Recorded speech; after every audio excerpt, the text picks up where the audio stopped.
Hey all, and welcome back to Fuzzy Gaming and the third episode of the Mageblood farm.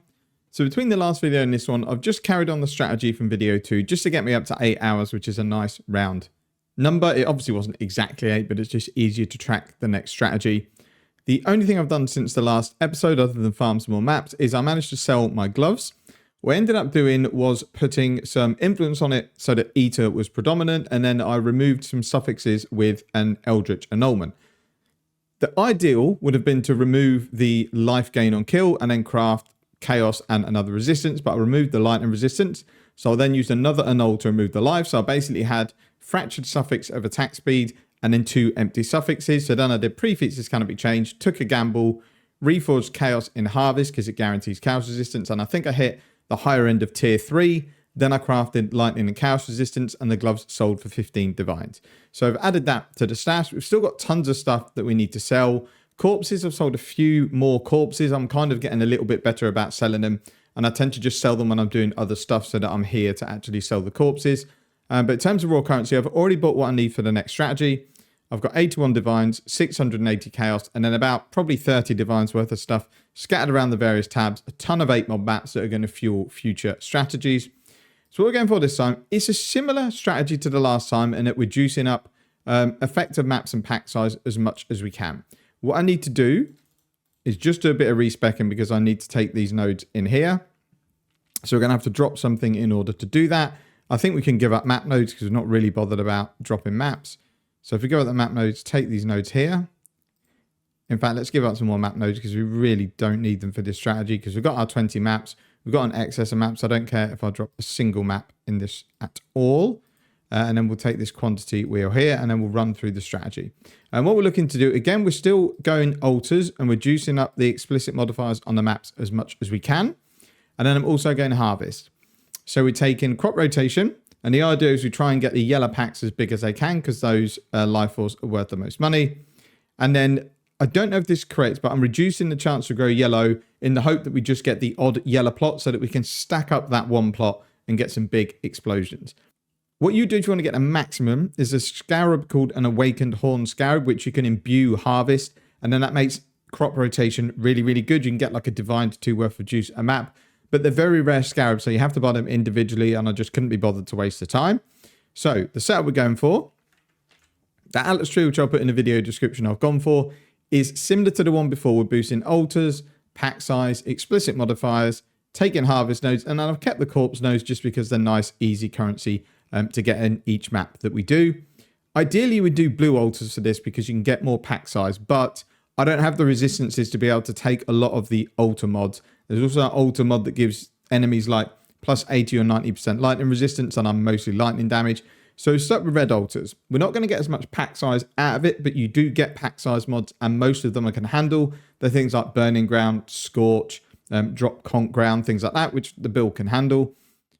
But hopefully we'll make up for it in the red currency that we drop because they're still worth decent money, and the minion altars are a lot better than the blue minion altars. But I think if you just wanted to farm harvest alone and your build can handle the blue altars, I would definitely go for them. This is just my kind of take on the strategy. So as I say, I'll put the Atlas tree in the video description. We're going to do 20 maps for this run. I've already got them because I found an absolute ton of 8 mod mausoleum maps. We're sticking with mausoleum because we can get lots and lots of altars. There's never going to be a boss altar, so we can hopefully get a lot of quantum rarity as well. So I've got my 20 maps. I've selected the ones that are the best to run, so I've tried to avoid minus max res and lesser effective non-curse auras, but we have ended up having to run 3 of the non-curse aura ones to make our 20. All these ones dumped here are ones that I don't want to run, but I might at some point. In terms of scarabs, we're using Sacred Grove to force it on to save some points. We're using this one, really important, doubles the life force that's dropped by monsters. We're doing influence packs, have 40% pack size, again, to hopefully get more rewards from those altars. And then we're doing increased magic pack size. I'm hoping this kind of boosts the harvest strategy up. It will certainly boost the altars, but this is kind of what we're going to go with. So we're going to do a timer. Starting 8 hours, I've got a separate dump tab for this strategy so that we can record exactly what we're doing. I'm also going to trap the maps on MapWatch so I can say exactly how many maps I've done, how much income we get in terms of profit, and then, you know, how long they take. And people can work out if they want to do the strategy, roughly how long it's going to take if they were to do this same thing. The cost of this strategy in terms of scarabs is about 3 divines. The majority of the cost of the strategy in terms of scarabs is the harvest doubling one. They're about 9 to 10 for one divine. I managed to snag some for 10, but it does look like 9 is a more realistic price. The other ones are not too expensive. So you're looking at about 3 divines probably for the scarabs for the 20 maps. And then if you had to buy your own corrupted maps, that I don't know how much are, maybe 8C a map. So let's call the investment around 3.5 divines, but for me it's less because I found my own maps in the last strategy. So I've not tried this. I have no idea how difficult it's going to be. So we'll try and pick a mod that isn't horrendous to start with. So not a reduced curse effect would be decent. So something like this looks probably like the easiest one we're going to get. And we'll put our scarabs in. We're not doing anything on the map device because harvest is the only thing we're boosting. And we already get that with the scarab. So we're just going to take 8% extra quantity. Put our Exile altar on. We are going to kill the boss on this map because the mini invitation is actually worth currency. So once we finish the map, finish the harvest, we'll go and quickly kill the boss so that we can make sure we pick up that invitation. And then obviously if anything decent comes up here, we'll take it. Again, we are still trying to get corpses into the map, but they're more of a secondary thing for this type of strategy. I don't particularly want to go and give monsters 100% increased damage, but well, we'll do it anyway. Why not? So we've got increased quantity of items dropped, so we could use an all flame on this. So let's just go and do tainted currency. And then that looks good, so we'll run it.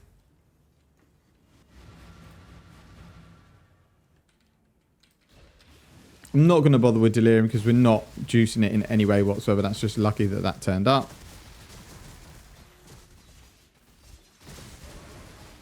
So we definitely don't want less armor and evasion, so we'll take the minion altar for that one. Again, we're getting decent currency. These are still over a chaos each, a lesser embers, so I have no problem if we end up getting those. So here we've got player gains chaos damage over time. We don't want that, so we'll take minion again. Is that a Mageblood? It is not.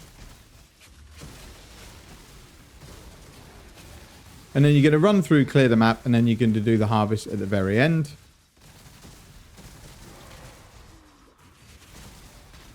So I don't know what the profit on this strategy is going to be because it's a little bit scuffed because we're not using blue altars, but we need to go this way next, actually.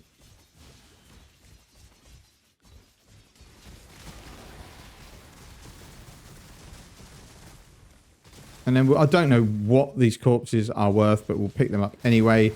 Have a little bit more joy selling them in bulk, but it is still not something I love doing. So maybe for the strategy after this, we just don't bother with corpses and we drop the nodes. So player gains minus resistance. We don't want that, so we'll take chaos orbs.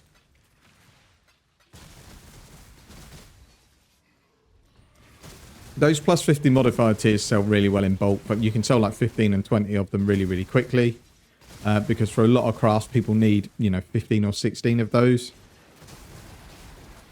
Not seen harvest yet. Let's hope I actually put the right scarabs in. And I haven't blocked it, although I'm assuming it would force it anyway.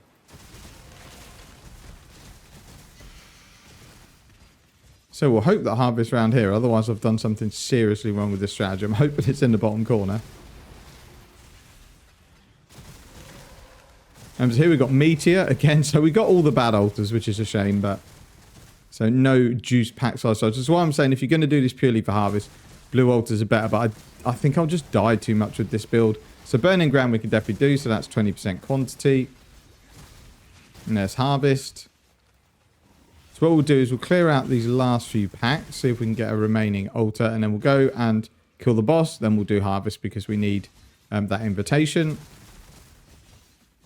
I mean, you should really do the harvest first, but we won't. We'll go and do the boss just to get that out of the way. I'm dying from blood rage. We need to find some mobs to kill. There we go. This must be less flask charges gained because this feels pretty bad.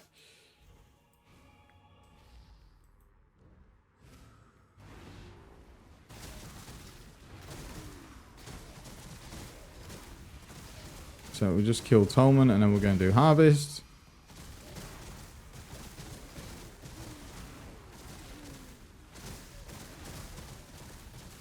And then I've not done crop rotation very much, so we'll see how it goes. Oh, he's quite tanky in this map. Okay, Pliarch Invitation. That's kind of definitely worth picking up because pretty sure they're about 35. See how they were last night. Yeah. I would think you could get 35C for that. So we'll charge across to our harvest. And then the idea with crop rotation is that you're boosting up one color. So we've got 3 yellows, and we do want to boost yellow. So this isn't ideal, but we could still work out with a decent chunk. So what we're going to do is probably sacrifice this yellow one here, because we want to take this blue. Then we'll take the purple, and then we'll see where we are with the other 2. So we'll do the blue first.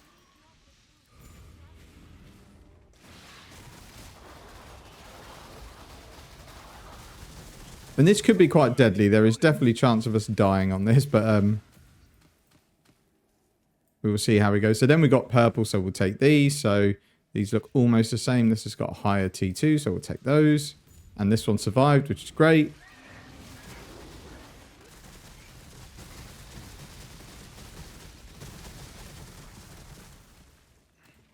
So we can do this one too, and that will boost up again the blue and the yellow. We don't have any blue left, the yellow, we should say.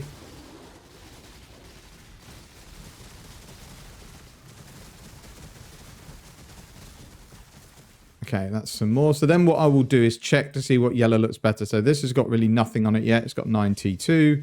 This one has 5 tier 3. So that's definitely the one we want to boost up. So we're going to go and take this purple one again.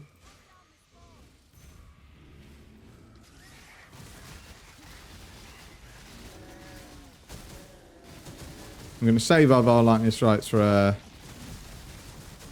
Oh, great. Obviously, it's a apparition.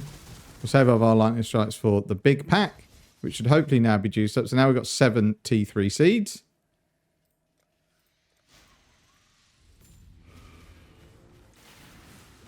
I forgot the timer. We'll add some time on. I'll have a look at what the time is once I rematch the video, and we'll add that time on. And then that's kind of what you're doing. That was a pretty good map. It would be better if had... I'm surprised we got that much yellow considering we're reducing the yellow life force. But it worked out 2,800 and now think about 6,000. Yeah, so almost half a divine in yellow life force from that one map, and then the stuff that dropped from altars. In terms of map time, I don't know. That felt fairly long, maybe like 4 minutes, but we did have to kill the boss. So we're going to go and do the remaining of our 19 maps, and then we'll see what currency is left at the end. So there'll be some very brief highlights, but there's not going to be much to show other than, harvest juice. If we get a spectacular, double, triple boss or something like that, I'll obviously show it, but I'll be back with you with the results, and we'll see how the strategy turned out.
So I've got to the end of the 20 maps. Unfortunately, I could only run 19. My first map just crashed every time I went into the instance. I didn't even get in.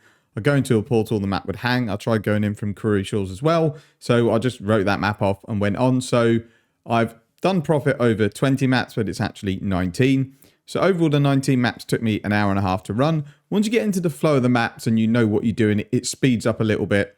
When you know kind of what harvest plots you want to click on, you get used to kind of looping back and getting back into the harvest again. It actually felt pretty smooth, and the actual maps didn't take too long to complete. So the first thing I'll say is I didn't really optimize this strategy. I just took all the harvest nodes, took as much explicit modifiers as I can, run what I thought was good scarabs, but I don't really know what I'm doing with crop rotation. I essentially was looking for yellow ones, so I reduced yellow because the idea is I don't want many yellow plots because I want to boost them up. I have no idea if that's correct. I don't know whether I should have taken reduced purple or reduced blue, but I went yellow and it turned out pretty well. We had some really, really juicy harvests. You will get some where you just hardly get anything. You'll go in and you'll get 3 plot harvests that don't have a yellow, and really you probably don't even need to bother completing them.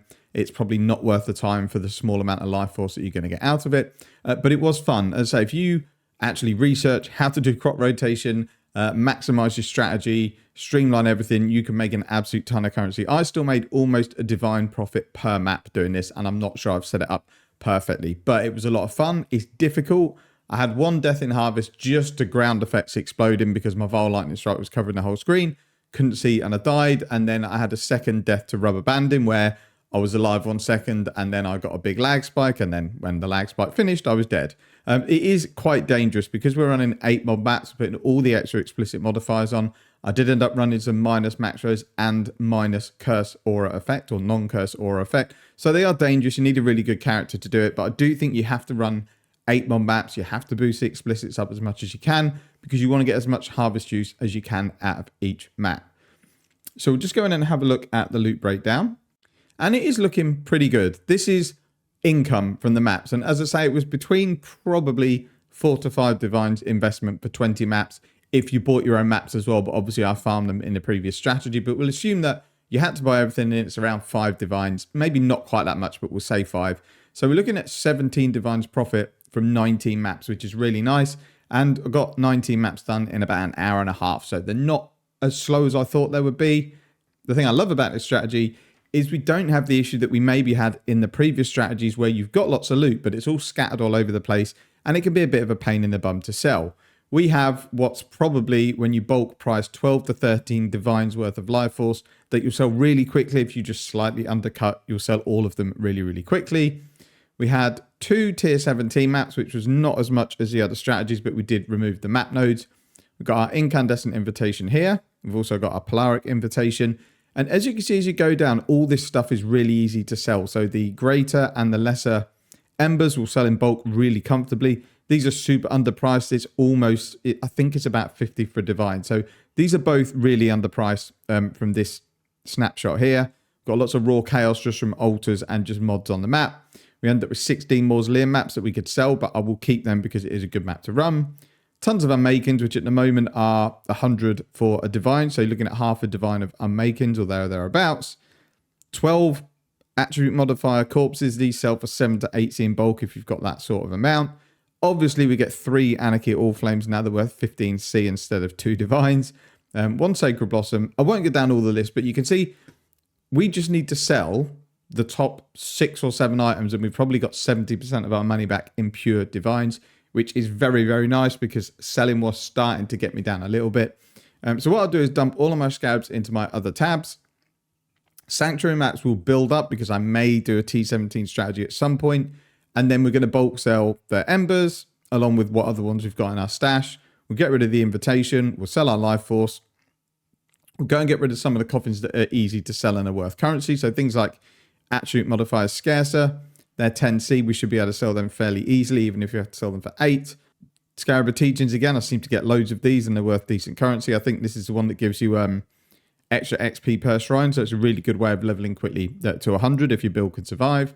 I would have done this strategy for longer, but I've just had horrendous performance today. There was quite a few times where I just DC'd in maps. Again, similar to the map that I lost, I'd go into a portal or go to hideout and the game would just hang. Had lots of rubber banding, lots of stuttering, lots of drop frames, and it just wasn't very enjoyable. if the game was running smoothly, I would have probably done this for 3 to 4 hours because it's quite good fun and the loot is going to be very, very easy to sell. So before we close off, I thought we might as well talk about why I don't kind of min-max and research my strategies before I go and implement them. And the reason being is I work full time. I do this as like an enjoyment factor. I do it in my downtime. And if I've only got 3 hours to play on one night, for example, I want to map for 3 hours. I don't want to spend 1 to 2 hours watching videos, figuring out how everything works, because that is actually eating into my profit because that's time I could be playing the game. So maybe I could have got 30% more profit if I would have optimized this strategy. But in reality, I wouldn't have because that's a few hours that I wouldn't have been playing the game and I'm definitely not earning any currency.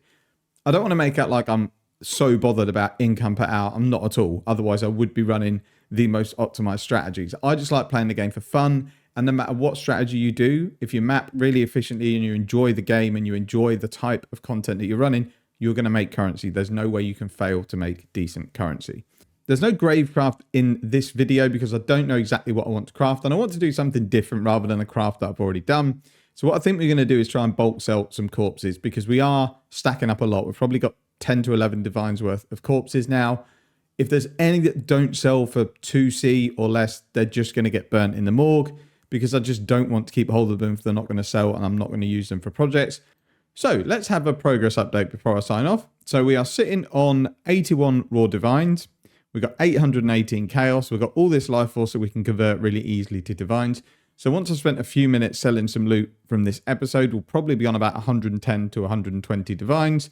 And then that's leaving us 17 divines worth of stuff. Some will sell, like the corpses. Some we probably won't. We'll just put them in a stash tab and use stuff later. And if we look at the price of Mageblood, I thought it might go up a bit more, but it hasn't. It's around, I would think, 180 to 185 looks like the realistic price. So we're not a million miles away, we're well over halfway. And that's with a very short episode today. So I would think 2 to 3 more episodes of different farming strategies and we'll be there. We can get Mageblood into the build and that pretty much finishes off the character for me. I can then farm some currency on it, have some fun, and then we'll look at the next build. That's it for this episode. Quite a quick one just because of the performance issues just made me not really want to play that much more. We will, again, different strategy next time up. Again, it won't be optimized, but it's definitely going to make decent currency. And then what I'll do at the end of this video is probably look at the strategy I liked the most, do as much research as I can, really min-max that strategy, and then bring a guide out on that particular strategy. That's it for the video. Thank you very much for watching. Take care and see you in the next one.